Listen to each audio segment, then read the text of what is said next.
It's Josh Vergara from Android Authority. What's going on, everybody? And we're here at the Lenovo booth, a couple doors over from the entrance of IFA at Berlin.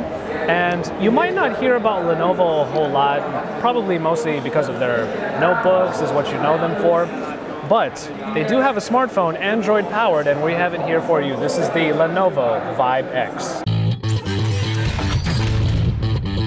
And so here it is, the Lenovo Vibe X. This is their high-end smartphone.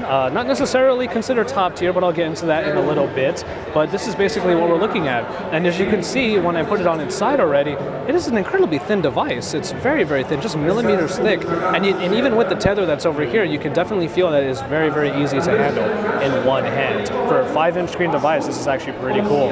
So we're going to go ahead and just power it on real quick. The power button is over on the right side with the volume rockers on the left side rather, with the volume rockers on the right.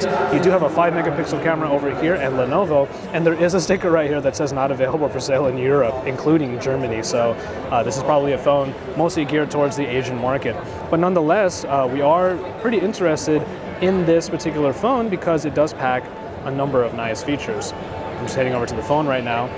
You'll also see that Lenovo employs a design that utilizes circles for their icons. But anyway, it is a pretty nice and simple interface.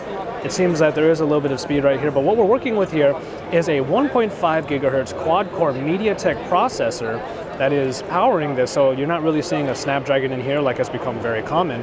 Lenovo's using a different kind of processor. I'm just going through the menus here. Now this is a 5-inch IPS display capable of 1080p resolution at 441 ppi, so they've certainly hit the high-end spec in terms of the screen. We have our capacitive keys here at the bottom, including menu key.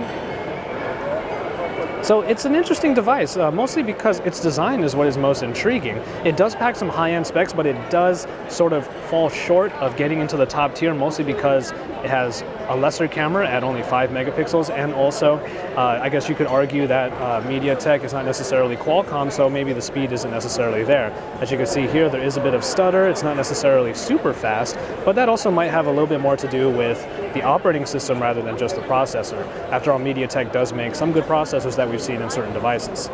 So we're kind of just going through here. There's also a few things running in the background, so that might be hindering it as well.